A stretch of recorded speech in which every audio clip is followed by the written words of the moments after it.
So, ito. May base camp dito ng Japanese. Ayan yung ano nila. Ayan yung structure.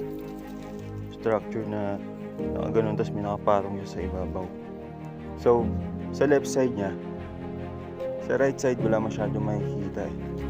Sobrang layo na ng mga marker na makikita mo. Tsaka yung 3 markers lang yung makikita mo. Then, sa left side niya, pag doon ka nakaharap, sa left side niya, eto, nakikita mo, big boulders na pinagpatong-patong din. Yung X marker na to.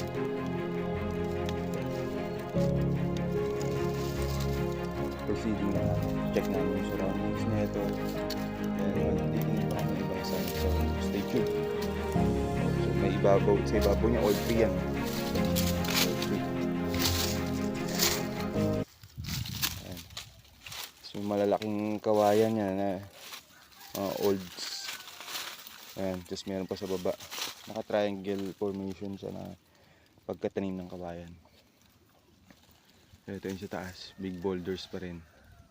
So, stay tuned lang.